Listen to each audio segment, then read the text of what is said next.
far as Gullah Geechees are concerned and the seafood industry in the region, the most powerful relationship with the seafood industry in Gullah Geechees is the land. The land is sacred. If you don't have a base to operate from, you can't fish. You're not. And so, one of the things that has happened in the state of Georgia is that the land that was used by black fishermen, African fishermen, have been taken from them by the most vulgar of ways, and that's the government.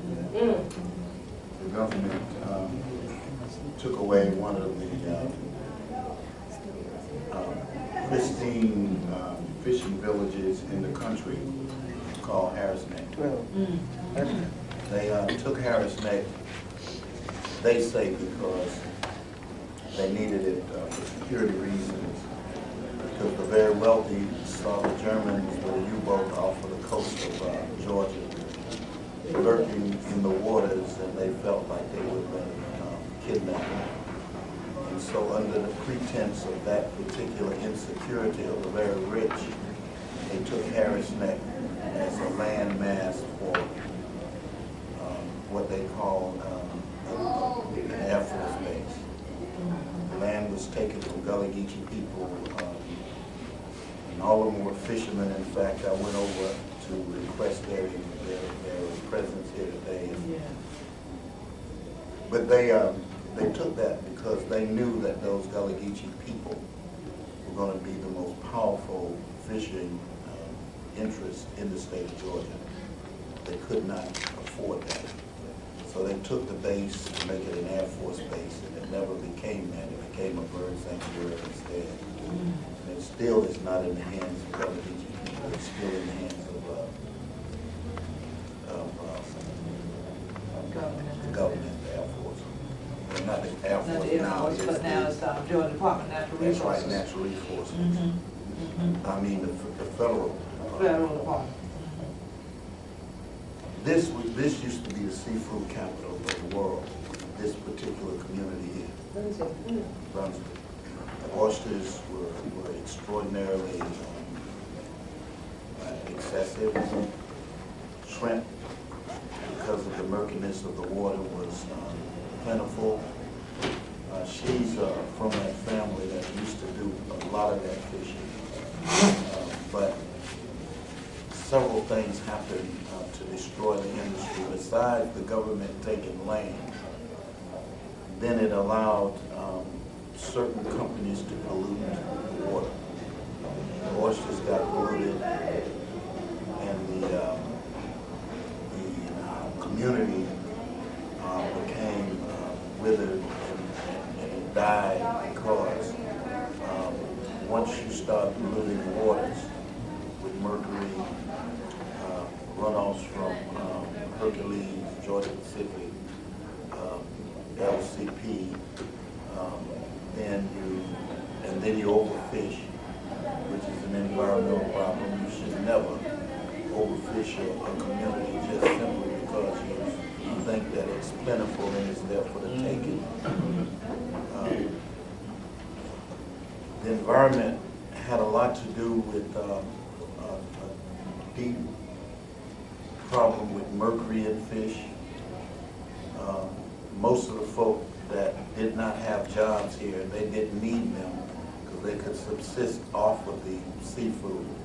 If a man was starved to death in this particular region, it was just because he was lazy as hell and didn't want to throw a net out and get him a mess of fish or feed the community, because that's how we subsisted, that's how we subsisted during the time that things were supposed to be segregated and we were supposed to have been doing poorly. We weren't. We weren't because the community and the fishing industry and the fish and the shrimp, even whales if we wanted to, was available for our being able to deal with it to live. One problem that we did create was that the turtle eggs was so excessive so accessible that we almost ate them out of existence. We had a Good eating. oh, it was good eating. The problem was it wasn't good. It wasn't good for the turtle. because we had the sound of turtle eggs coming in the evening every day of my life until they almost turtle egg. We almost ate them out of existence. What did it sound like?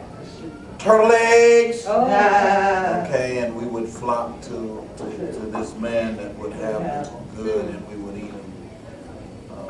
We used to have oyster roast.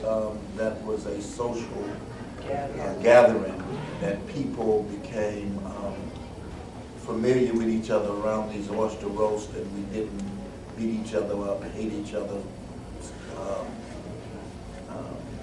destroy each other because of the fact that we had these gatherings around these fish fries, around crab boils and oyster roast.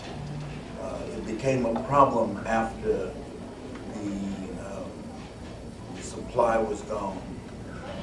And then the Department of Natural Resources started licensing, wanting everybody to have a license just to get a whiting out of the creek.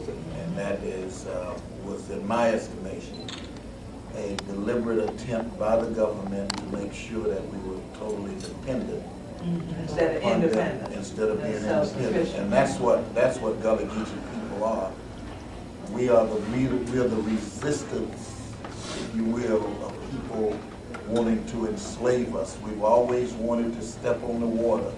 The water brought us here, the water don't take us home. We intended to get back by the sea the very same way we came, is the very same way we intended to leave this place. Like I kept saying to you even by email, you can't separate the land and the water. I can't do it. That's like separating, saying all I need is air to live, or all I need is water to live, or all I need, you know what I'm saying? All I need is to do is breathe. I don't ever need to walk. You can't be whole. You see, and we can't be whole as a culture without the water and the land, and keeping our traditions alive. That ties with my lack of awareness about the whole notion of pollution. Okay, all right. This earth, okay, we are part of the earth. Exactly. We are part of the earth. Right. So why would we? It's just like, why would I have my living room a dump?